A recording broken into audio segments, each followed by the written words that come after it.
So welcome everyone to the second hour of MindShifters Radio. And today is Friday, and it's the first day of December 2023. Our call-in number is 563-999-3581, and press 1, and that puts you into queue to talk to us. And we would love to hear your comments and questions because that makes this your show. Give Michael a moment to dial in. And I'll just say I got an email. I'm trying to open it up as I speak here from Dr. Androcki, and was very pleased to see that he's been out of country for a little while, and I'm not finding it. Anyway, their support group is ongoing on Fridays, and he sent an email. He's doing something special. I will find it and put it on the website. He's showing a movie.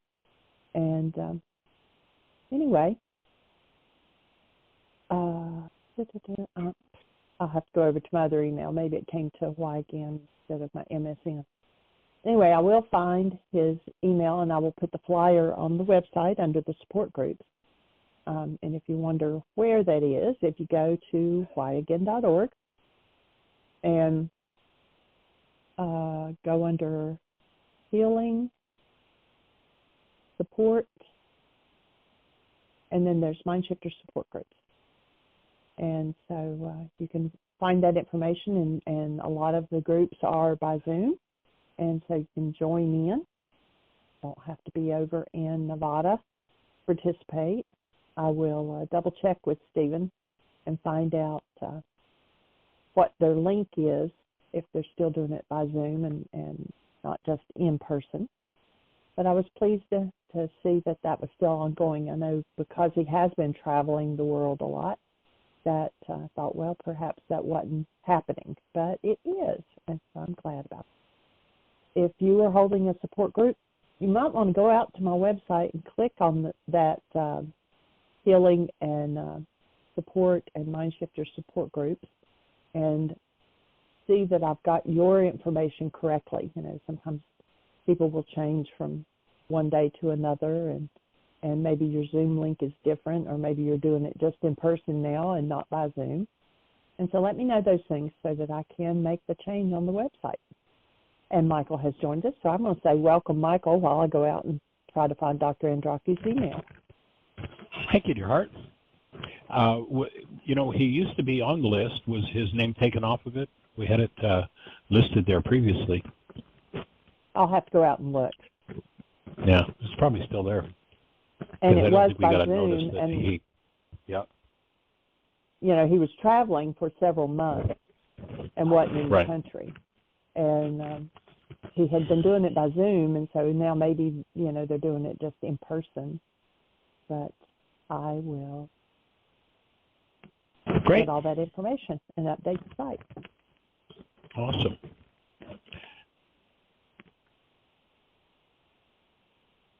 Well, welcome everybody to MindShifters Radio. Delighted that you're here.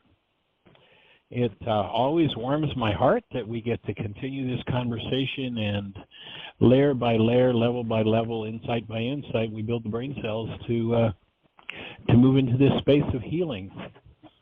Actually, I had a computer crash. Boo-hoo. Lost a hard drive with all my data on it, although I think we've got most of it backed up. And when we were restoring the computer, I came across the video of communication. Did you hear what I think I said? And I was mesmerized by the first 5 minutes of that video. It was just awesome. Such a I didn't know I knew it that well back then. That video was done, maybe 17, 18 years ago. But the way it came together was just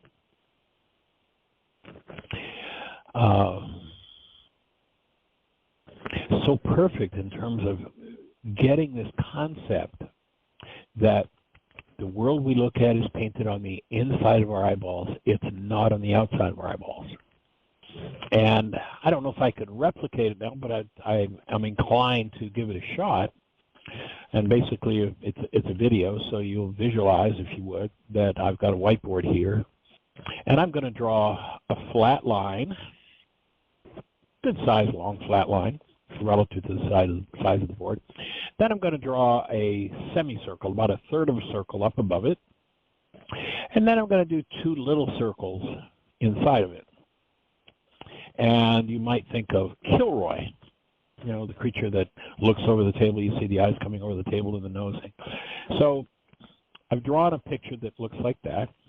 And I've asked my audience, well, what is it? Got it? And they go, well, it's Kilroy. Well, it's somebody peeking over a table. Well, it's a Volkswagen.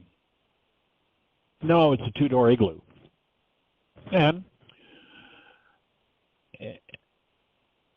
those would be reasonable projections on those lines on the board. And the truth is, and I point out in the presentation, that the truth is they're just lines on the board, that's all. However, only the person with brain cells for Kilroy would look at that and have Kilroy resonated and paint on the inside of their eyeballs Kilroy. Only the person who sees that, you know, humpback Volkswagen and has the brain cells for that would look at that and go, oh, round, it's just a Volkswagen. Got to have the brain cells for it in order to even imagine what it is. So I go on and say, so let's imagine that we've got a gentleman who is in the jungles of Guatemala, has lived his whole life there. And so imagine you're the teacher, and you just met this man from the jungles of Guatemala. Now, this person has never seen anything more complex than a dugout canoe. The temperature's never been below 70 degrees probably in his life. And I want you to imagine what you're going to have to do in order to get this guy to look at this framework and think two-door igloo. First of all, you've got to get him to understand that there's a thing called cold. And then when cold happens, and water's exposed to it, the thing he swam and fished and played in all his life, that it turns to a solid substance. So how are you going to explain this to somebody in the Guatemalan jungle, that this water that has never been lower than 70 degrees in his life turns into a solid that you can cut with a saw? And then you build a building with it, and you live in it. Imagine what it's going to take to get this man to build the brain cells, to look at these silly lines on a board and say, two-door igloo. There's such a profound lesson in that. Yet, you know, in the Course in Miracles, it's one of the primary early lessons, you know, like in the first 10 lessons. I forget which one it is, maybe 2 or 3. And that lesson says, I have given this all the meaning it has for me. Now, for the person who saw the Volkswagen, does Volkswagen in that person's mind say anything at all about the lines on the board? Absolutely nothing. The person who says Kilroy, does Kilroy say anything at all about those lines on the board? Absolutely nothing. To the person who says man looking over a table, does that say anything about the lines on the board? Or the two-door igloo? No, in each case, the meaning describes not the lines on the board, not the external world, not the actuality, the information that flies up and gets painted on the inside of one's eyeballs only tells you about what's inside the mind that owns the eyeballs. Now that's a tough one to get. You mean all hate and fear and rage and guilt and grief and trauma and drama? You mean that's all just a meaning painted on the inside of my eyeballs? You mean Bill isn't the one who enraged me? Mary isn't the one who hurt me? Hortense isn't the one who made me sad? You mean all those things, all those meanings painted on the inside of my eyeballs flying up into my brain have nothing to do with the external world? They only tell me about the content of my mind? That's the upshot of it. And one of the primary purposes of this work is to hopefully inspire you to be willing to own everything that your mind paints on the inside of your eyeballs that comes with fear or hostility in any of its forms attached, and apply forgiveness to remove it from your structure. Otherwise, you're looking through a glass. You know, whether the glass, you know, the lines of the border out there, whether the glass is Kilroy or someone peeking over a table or a Volkswagen or a two-door igloo, I'm looking through a filter that gives meaning to what's out there. That might resonate for you, the thought that Paul offered a couple thousand years ago, where he says, we see as though through a glass darkly. Did it ever occur to you that the scriptures were about becoming responsible for the content of your own mind and having your life renewed by the renewing of your mind? Did that ever occur to anybody? That it wasn't about theology, and it wasn't about dogma, and it wasn't about doctrine, it wasn't about hanging Jesus, it wasn't about suffering, it wasn't about pain, it wasn't about worship, it was about cleaning up your mind so that you could live as a human being, as you are designed to live, the active presence of love. Every cell in your structure, every thought in your structure, every perceptual construct of your mind, every energy that moves in your structure is designed to be based in love. But what do? What have we been trained to do? I take those meanings painted on the inside of my eyeballs and I talk as though you're responsible for them. You made me sad, you made me proud, you hurt me, you're the problem in my life. I need to get away from you. Anybody ever taken the geographic cure? You ever notice that when you were taking the geographic cure, the person who picked you up at the airport at the other end finished the sentence as the person that dropped you off started? How does this happen? Why is this happening to me again? Because it's inside of you and you take it with you wherever you go. And sadly, we have two forms of communication. This is out of our communication, did you hear what I think I said workshop. It's also part of the codependence to interdependence 90-hour self-study that we have.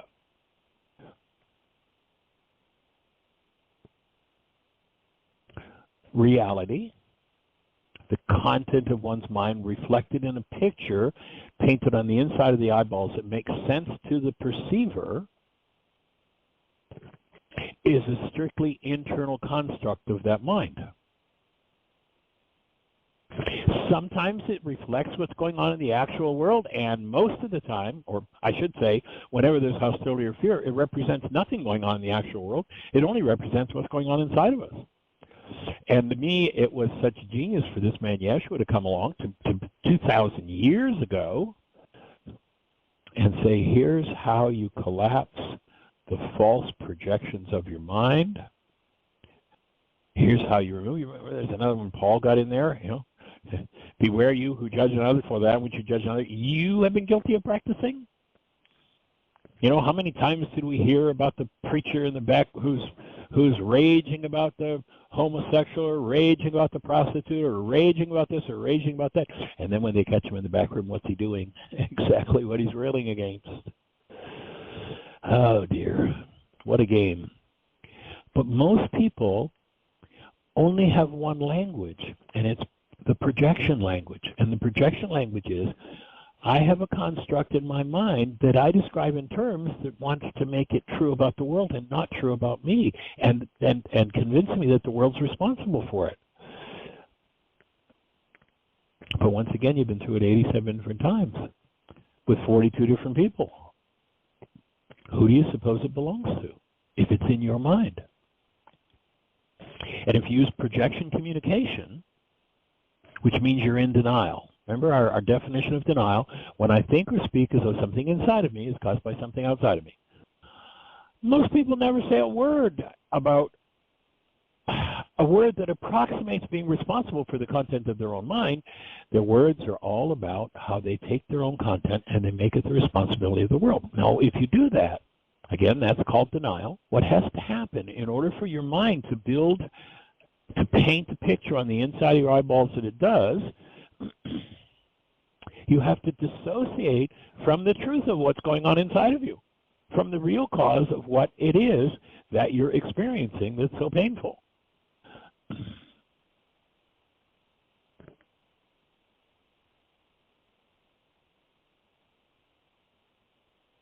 So the whole language we're taught from day one is the language of a very deeply embedded religion in the human psyche. It is the universal religion. It is the one world religion of blame. The whole language of our cultures, most of them on the planet, there might be a few indigenous cultures where that's not true. I haven't experienced them, but I suspect they are from what I've read of some of them. But literally the whole language is based in denial, dissociation, projection.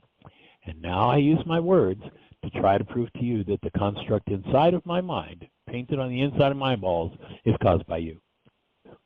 Meanwhile, the thing is causing my pain.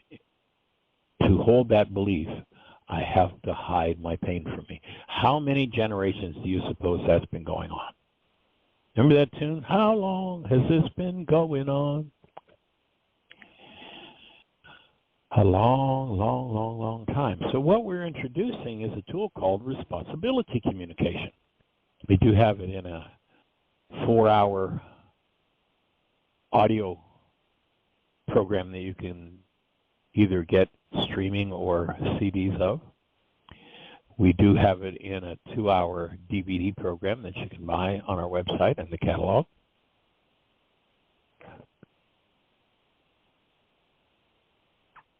But the shift to move out of projection communication requires a whole new language. That's why when somebody hears about forgiveness and says, oh boy, Michael, I'm so excited, I want it all, I've got $5 in 5 minutes, I say thank you, but put your $5 back in your pocket.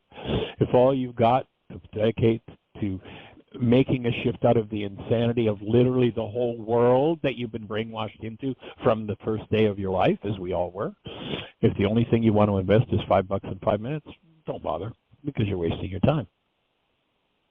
This is a project that takes time. This is a lifetime of dedicated work to clean up and move out of your projections to get rid of enough pain in your structure that you can actually consider a different reality. If the person who saw, quote unquote, the Volkswagen on the board, who saw the Kilroy, who saw the character head peeking up over a table, who saw the two-door igloo, if that person could weaken the energetic patterns within their minds to the point where they could collapse them, then they could get a taste of what's actually there on the board. Now, of course, that's a metaphor for, the person you think caused your hate, the person you think hurt you, the person you think caused your sadness, et cetera, et cetera. That's all a lie. The only reason you're experiencing it is because it's inside of you. And if it's not inside of you, you are not going to experience it. I don't care what happens. So we're working to weaken and remove the energetic patterns that are based in projection and looking to strengthen and build the brain cells for truth. Now again, I'm going to invite you to go back. You're the teacher of the person in the Guatemalan jungles who's never seen a temperature below 70 degrees, and you're going to teach him that this water turns to a thing you call ice, and you cut it into squares, and you stack it up, and you make a building, and you live in it. I mean, just think about that. How long is that going to take? Now, If you lived in a world where your whole language and your whole perceptual construct is about projection communication, how long do you suppose it's going to take to weaken those frequency patterns in your brain cells that have been reinforced for probably 100 generations? How long do you suppose it's going to take to move into a place where you develop a language where you speak as though you know you're responsible for the meanings held in your mind, you're responsible for the output of your own mind? And you recognize you're painting on the inside of your eyeballs, and maybe it's so terribly, terribly painful that you have no idea what to do with it, and yet what you're looking to do with your communication now, instead of blame somebody for what's going on in your mind, is you're looking to own what's in your mind, and you're looking to enlist support for healing those things. Now we move into the realm of responsibility communication. Out of projection communication into responsibility communication. I use only words that reflect my awareness that the output of my mind, the meaning I hold here, whether it's painful or wonderful, doesn't matter, that is something that belongs to me and it's inside of me, and if I don't like it, I have the power to change it. Yes, when you start to apply forgiveness, and there's only one tool I know of, only one in 50 years of developing this work, that's why I've dedicated my life to it. There's only one that I know, that if you apply consistently, persistently, you will rid yourself of the insanity of projection, and you will move into the place of a responsible creator that gets to live as you're designed to live.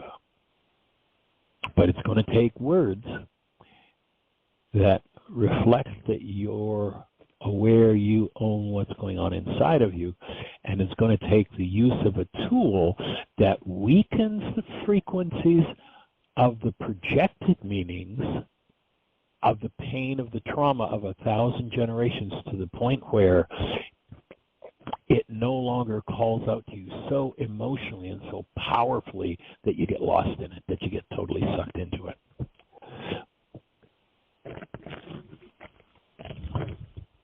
So that's our workshop, communication. Did you hear what I think I said? And it's a delight to get to share it with you. And we're at the 20-minute mark. And Miss Jeanie, do we have anybody in the phone queue with a hand up or anything happening in the chat room? By the way, the responsibility communication instructions, there's a worksheet for that. You know, we have a worksheet for everything.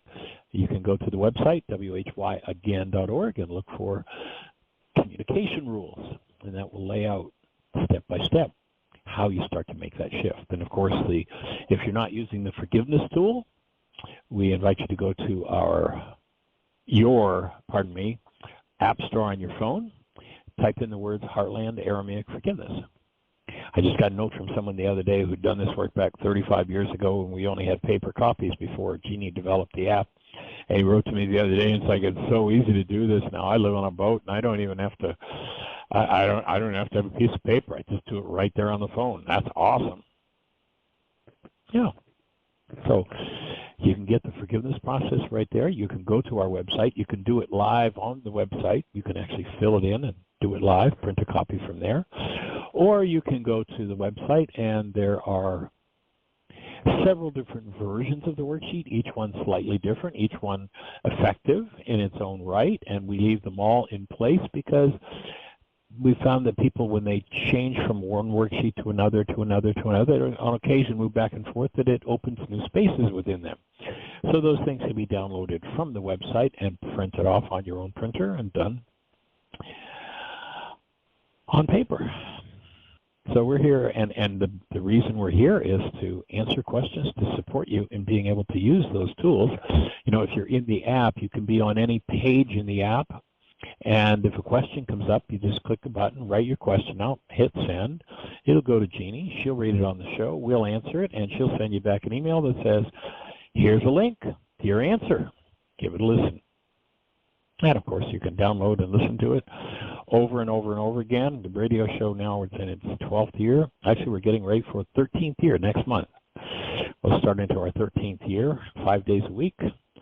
An hour a day for the first about 7 years, I guess, maybe 8 years, and then the last 3 or 4 or 5, 2 hours a day. And so there are thousands of radio shows that are free in our archives. Put it to work. We're here to support you, and we're here for questions, answers. What kind of support do you need? How can we lift you in your process, in your work, in your understanding? A call-in number, if you are on one of those stations where we can't see you, is 563-999-3581. Dial that number, 563-999-3581. You'll be listening to the show. And then and we're having a conversation. So it'd be a delight to talk with you. Push 1, say hello. What's happening in your world? Maybe if you missed last week sharing what you're thankful for, share it with us. And or what's your question? How can we support you? Miss Jeanie, do we have anybody with a hand up? We do, but first I wanted to say I've put the link for the Pahrump. I found his email, and it is live and also by Zoom, and it actually started last night, and he's apparently doing his support group every Friday now instead of every other Friday. And and what he's doing is taking a Hallmark movie, and it's the 12 Dates of Christmas, and I've attached the PDF of some questions. He suggests you watch the movie ahead of time, either streaming or rent it or buy it or whatever. And then it's that, we don't see what we think we see, and we don't understand what we think we understand. And so he's got a whole list of questions for you to answer after you've watched the movie or while you're watching the movie. And then the support group meeting is actually going over those questions and answers and learning together how to see things differently. So that's pretty cool. So I put that link in the notes for today. I've also in the notes for today put the responsibility communication rules and also the examples we've got 3 examples of people that used that communication, and so you can read those too to go by examples. And we actually have 2 hands up. But the first one was, I believe, Dusty 904. You're on the air. Well, greetings, one and all, and you did not a bad impersonation of a video of a movie. That was very good. Delighted to hear your voice. How are you, sir? I'm doing great today, and it just occurred to me that when about being painted inside the eyeballs, it also says somewhere in that book something to the effect, lest you be as little children, you don't get into the kingdom of heaven. And I think maybe that's part of the solution of ties right in. You got it. Yeah. So anyways, thanks for that. That was good. That's important. And also, I wanted to, a quick aside, actually, it's not really why I called, but I had got an Avicen, as you know, and I used it for quite a while and really liked it. And then I lost use of it for 2 or 3 months. And when I finally got it back, whoa, boy, my appreciation of it went way up. It was, if I look at it that way and I kind of use it that way in my consciousness especially, it's sort of like a prana machine in a way, you know what I mean? Right. Yeah, prana. Sweet. Yeah. So anyways, I thank Patrick and you for bringing that to my awareness. And I just wanted to say how much I appreciate the fact that you have, through whatever sources, you have introduced certain Aramaic concepts. And I love words that have meaning. So I'll lift a little from French, I lift a lot from Sanskrit, I'll lift a little here from there. There's something that has meaning for me. And when you introduced into my life the idea of forgiveness in the way, the shebang in the way that it was, I guess, originally intended, and that sin was just off the mark. Wow, what a beautiful thing. It just wipes guilt and all that crap right off the board, and for me. And yeah. Over the years, that is the most profound piece for virtually everybody. Everybody, I meet people sometimes 20, 30 years later, like, oh, the thing that changed my life was that I understood that sin was just an energy that's off the mark. That's like monumental. Yes, and also I really now Ruka Dakucha is, and in my own limited way, I already know her by other names, but I loved the way it's presented in Aramaic. And also there's another word I wonder if you would be kind enough to expound on. I could use it. The first law, Yeshua. I wonder if you could talk about that for a minute. Sure. They asked Yeshua, according to the Greeks, what's most important in the law, as though, as in the Greek world, the word law references the rules of a superior. What are the rules that this superior God, if we break them, is going to punish us? What's most important in it? Well, the first big error that the Greeks made is the word law has nothing to do with being the rule of a superior, some demand made by some angry being that's going to get you if you don't obey. But the word law in Aramaic simply means the way it works. Yeah, exactly. It's the law of gravity. Right. The way it works, a large body attracts a small body. It's just the way it works. It isn't oh, you better attract another body. It's just the way it works. So that's the first. I think the thing I'm going to just jump in just a sec. Having an RF engineer background, I think of things like that as a circuit. It's either a really good circuit and it works, or it doesn't. And, exactly. So and if it doesn't, it's sin. If it doesn't, it's sin. That's all. Right. Now, if somebody's pounded the brain cells for guilt into you, then it's going to mean guilt for sin too. And it's interesting. I think that the whole idea of guilt initially was something that was meant to be positive by the people who were brainwashing their children with it.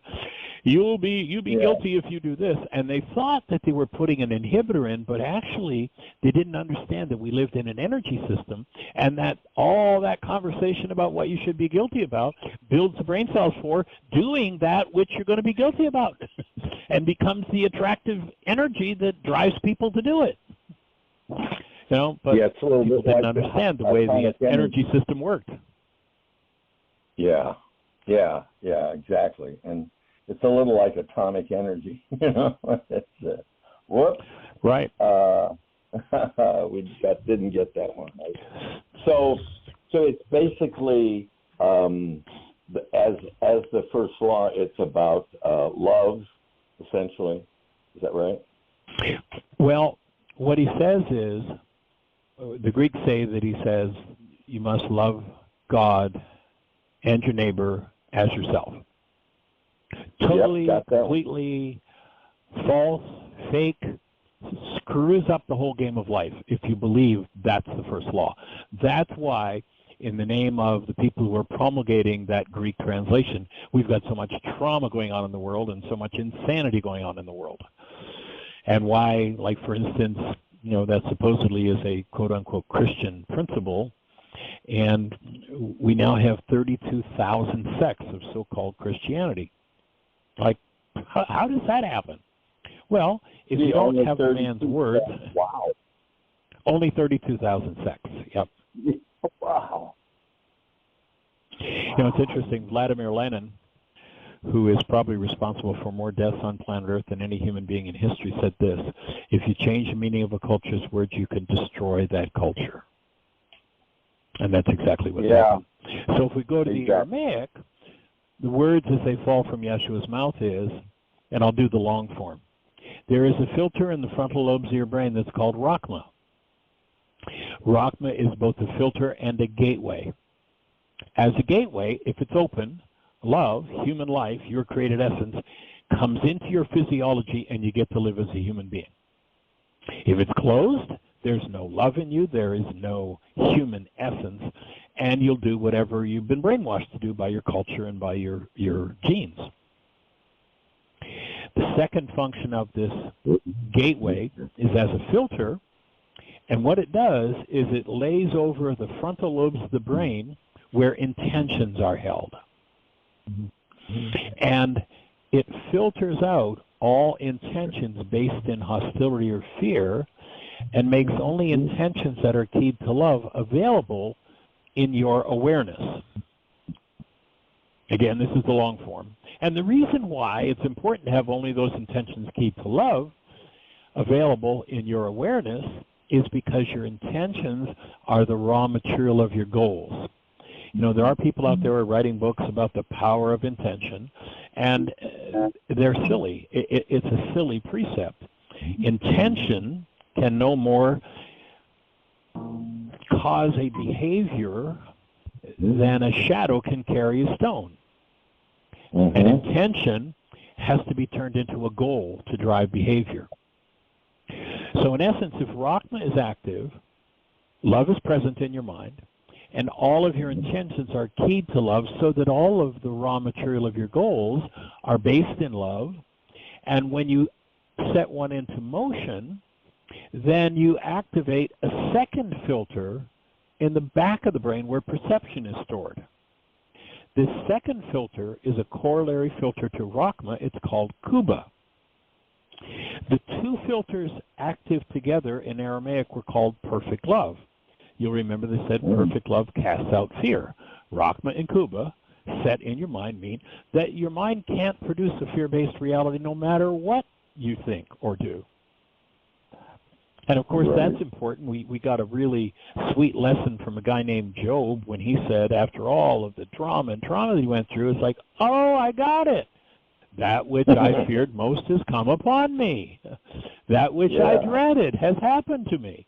If I add the filter or the energy of fear behind a thought complex, it draws that and sets that up in my life. So Rachma and Kuba together mean that now the filter over perception is active, that only allows units of perceptual memory to be used to build your reality, your perception. You know, the thing that you project onto the lines on the board, if that's what you're doing. And when Kuba is active, then all of the brain cells that are going to come into play for building your reality are going to be keyed to love. So now you've got support for living as a human being in the world, because you have the internal set that's required in order to make that happen. And, you know, there is nowhere in the Greek, the Latin, or the English language that you can even approximate those ideas. Like, there's just no such concept as Rachma. Doesn't exist. Or Kuba. But in Aramaic, it does.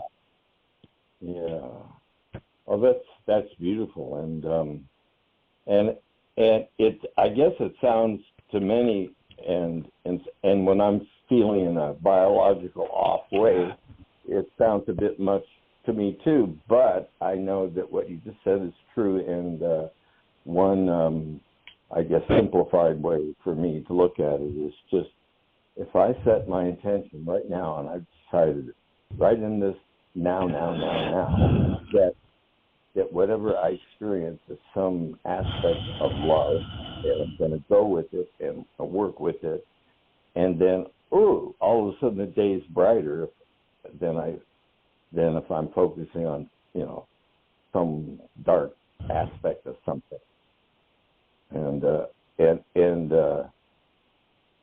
as one thinketh, etc. But yeah, a lot of truth to that, eh? It's profound, eh? I didn't know you were Canadian. Yeah. Oh, yeah. Oh, sure. Yeah. I've been shooting 9,000 peaks for 9,000-foot peaks for years. Uh-huh. In fact, I broke my leg. Actually, it wasn't in Canada. It was when I was 19. I tore that bad in Sun Valley, Idaho. So, oh yeah, but thank you. That was I like your long form. That's and the way that came together, and I do think about intention and how important that is, and I guess that's kind of in part what you had just said, eh? That's it. Yeah, intention. Well, my intention is that I love you guys. I think that I love the Hawaiian word. I know you know it. Why did I just blank on the Hawaiian word? Oh my God. I hate that when that happens. Basically, ohana is the word, and it means the family. Yeah, the family of man. Other words, people have a tendency to be incredibly loyal to their genetic affiliates and maybe who they're married to and where their money comes from, but everybody and everything, it's not just people, the way I look at it. Everything deserves that non-harmful love, eh? Yeah. Okay. And the word aloha is virtually identical to the word Rakma. Yes. And yes, I believe the Hawaiians are one of the lost tribes that had that knowledge and lost it. That could have been, and I'm with you. I always felt that aloha wasn't just hi; it was this whole opening to spirit and love and being, you know. And, yeah. And it is. And I have to tell you, Michael, I mean, we've known each other a long time, but not too long after I last saw you in Atlanta. I went back to Hawaii.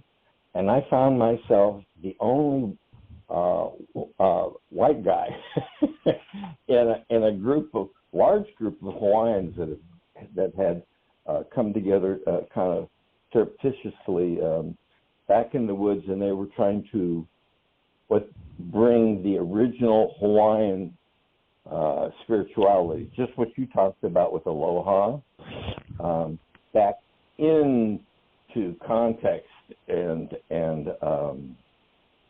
what was, I love that they were doing that, and I even have a card somewhere. I'm literally card carrying member of that outfit, but also what I found is with indigenous peoples or peoples that are connected to Ruka and Rakma and all that I get to go in and out of freely. I don't get frisked at the border, so to speak. I mean, I came into this Hawaiian group and no one batted an eye because they just I was there with the same intent and somewhat same consciousness as them, and it was a really kind of a warm fuzzy for me and a beautiful thing. And I found that, yeah. You know, it's like, oh, it's so lost. Oh, it's so hard. It's hard sometimes keeping up with this culture. But at any rate, I really appreciate your show. And isn't it nice to have Jeanie as your IT person doing the heavy lifting on that one? Oh, let me tell you, her genius in the computer realm is, well, I wouldn't be doing this without her. So, mucho gusto, and thank you, Jeanie. Yes, for your skills, your genius. I I'm amazed by it, and because she's so facile. I mean, she just goes, blah, blah, blah, blah, blah. Oh yeah, I did this, that, and the other, and I'm going, oh gosh, that would only take me 6 months, and she did it in an hour or something, and I'm going, wow, it's pretty neat. And little secret, one thing she refers to herself is as like a dog with a bone. And she is. My computer went down the other day, and she's probably spent about 4 days, getting it down to the point where we isolated the problem with one of the drives and was able to get at least the program drive working. And so, yep, she is. Oh yeah, tenacious. Only she's an awesome, sweet lady with a bone. Well, I guess it wouldn't be that. An awesome, sweet lady. Let's see, with a croissant. That would be the good analogy. Yeah, right, yeah. Sweetie? It sounds yeah, like I like croissants. Croissant. What's your croissant filled with? Something beautiful, no doubt. Yeah. And speaking of, Dusty, in the notes for today, and I'll also send it to you in an email, we actually have a whole page on the website about Rock Macuba. And so I'll send you the link to that. Yeah. Great. I love that stuff. And there were other cultures there that, like for instance, you probably know about the Nabateans, who prior to Yesu's time and a little bit after, they were like the poster children for the long distance camel treks across the desert wasteland, because they carried frankincense and myrrh and all that sort of stuff, what we call Yemen, all the way up to the Mediterranean area where it was in big demand. And I just mention that because they had their own viewpoint, and when you find more, I don't know, I don't want to get to this, but they had, for instance, their society for a long time prior to Islam was very matriarchal. I mean, you didn't find that much up in the Mediterranean, but theirs was. And I also found that there's a lot of beauty out there if you can find it, For sure. A lot of them awesome, amazing people. Yeah, yeah. So anyway, it's definitely pushing the clock here, and I just wanted to say those things, a little bit about that Avison and about how much I appreciate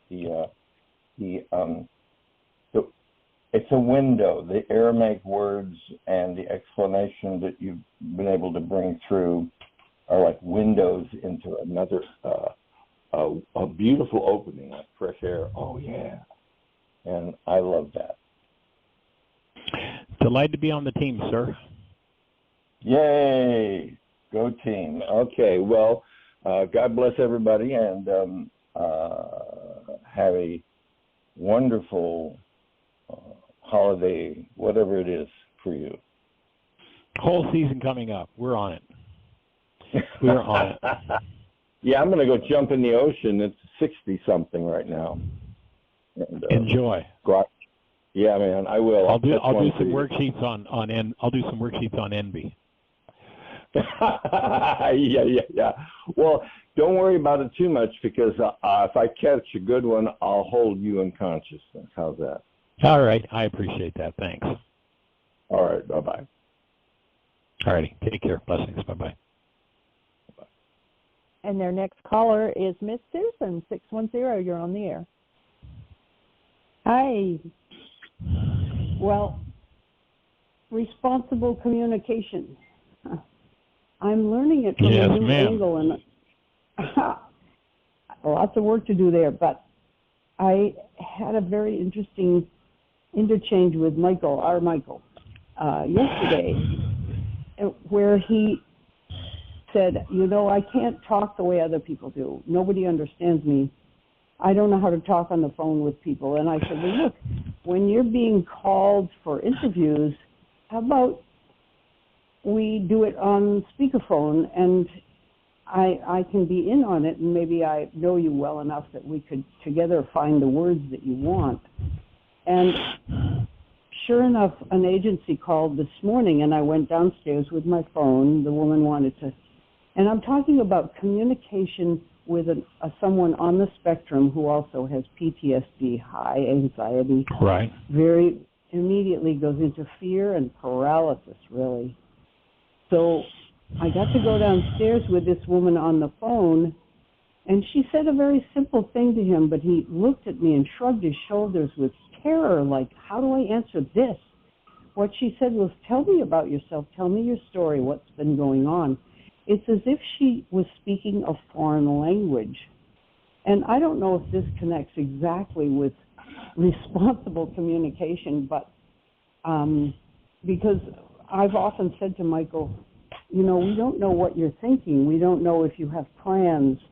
We don't know if you're saving money toward a car, what your expectations are, how long you're planning to stay here. And he says, well, nobody understands me when I speak. I said, well, I'm listening. Give it a try. And with this woman, he looked at me and handed me the phone, and I said, Michael, do you want me to tell her what has your story as I know it to start? And I just said, Michael was, you know, homeless for 15 years, has a tremendous amount of anxiety because of that. And he's been living with us for a year, and we're looking for housing because we're not going to be here forever, and he can stay with us as long as we're here. But at some point, we're going to have a place for him. And the woman was great. And she said, well, Michael, does that sound right to you? And he said, yeah, that sounds right. And so he was sort of finding his way onto a track. And so my question is, have you had experience with people with autism or extreme anxiety working with the responsibility communication tool? Actually, yes. Not somebody with extreme autism, but I have had people on the spectrum who've used it and found it to be quite helpful. Actually, both that and the forgiveness process. I think of a couple of people who are high-functioning autistics that I know that have taken the tools and just really put them to work and gotten major life changes from them. That's great. I haven't been able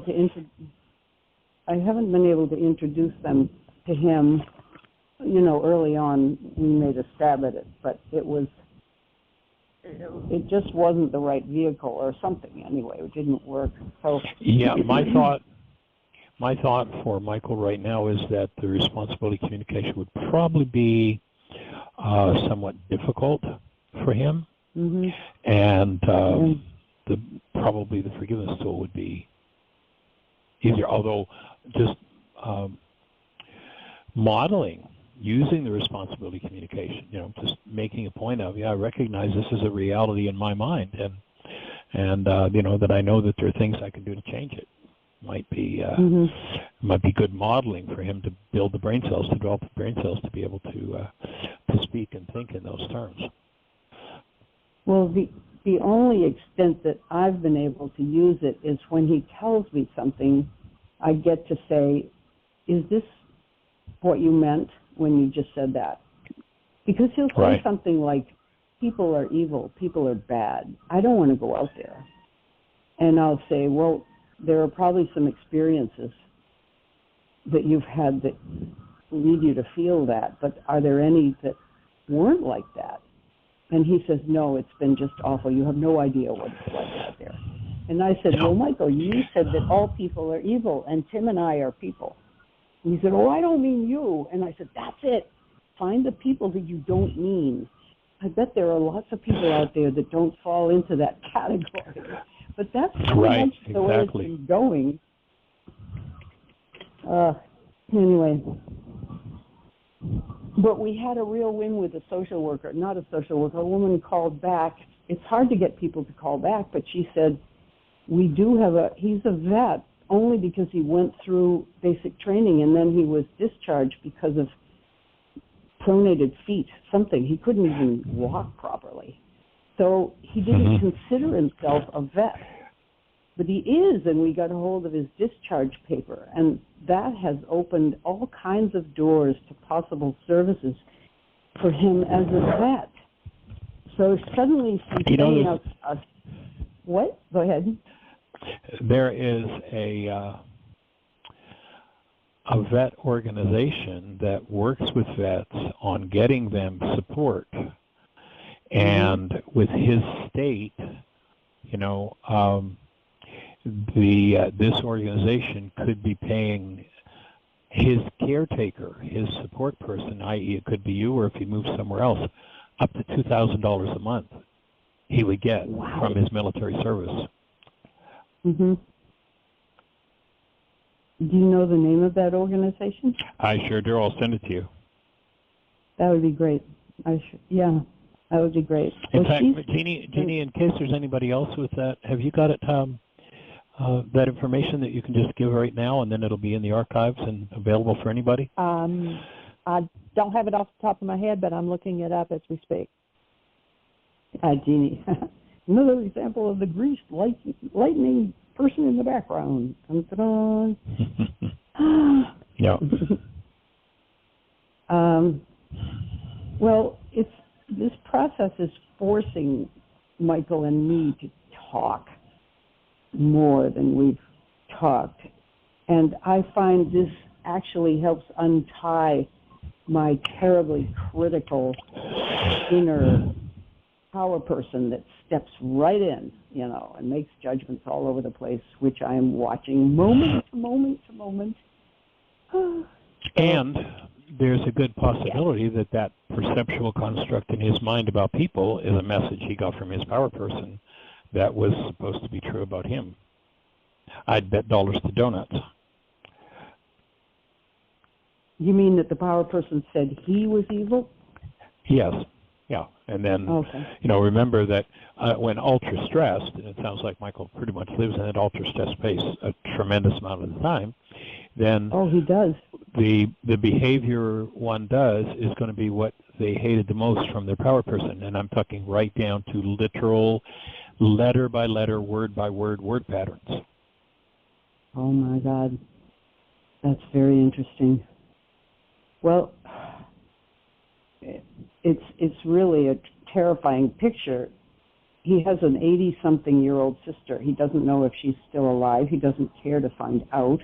He won't tell me her name. Her name is Susan. That's all I know. And she's somewhere.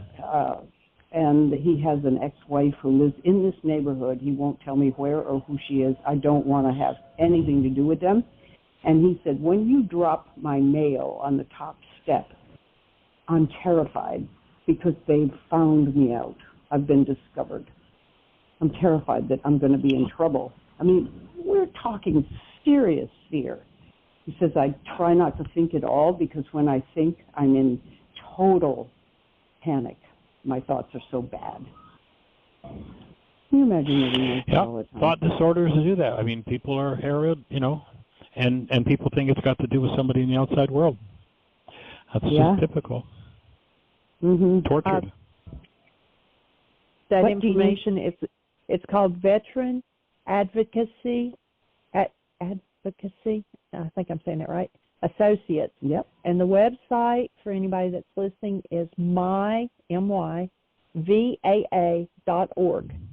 And there's a button you can click to get pre-qualified. And they actually have on their website, depending on your situation, you can qualify for maximum benefits up to, and then it gives the amount. So he would be a single veteran, and it's got up to $2,229 a month. What they would do is they would pay him, and he would pay you. And it's not just free money to the veteran. It is a care provider payment. Like I had to prove, even before Dad went into assisted living, I had to prove how much money he gave me every month to pay, his bills, his medical, and all of those things. And there's several pages and papers that you have to fill out and prove income and all that kind of thing. But the link to get pre-qualified is on there. So what you would have to do is he would have to have some kind of an agreement that he paid so much to you to take care of him, they would send him the check, but then he would have to give you so much, that amount of it, and if in case they ever did a paper trail on it. Oh, he's the one that needs the money because he's going to be leaving here. I wonder if they would pay him toward rent for a safe space for himself. I'll ask them. That would be included, I'm sure, because I included, like, you know, everything from his health insurance to the home costs to, you know, anything I had to buy for him to make his life more comfortable. And they never come back and ask me to prove it, but I've kept a paper trail in case they ever did. Wow, Jeanie, that's so interesting. Yeah, I forgot your dad was a vet, and of course he was. Okay, Thank you so much. You're welcome. All right, well, the phone has already told me. It's whispered in my ear that the show is over, so I'm going to say, everybody, have the best year yet of your eternal life. Hope it serves. Have a blessed one. Bye-bye.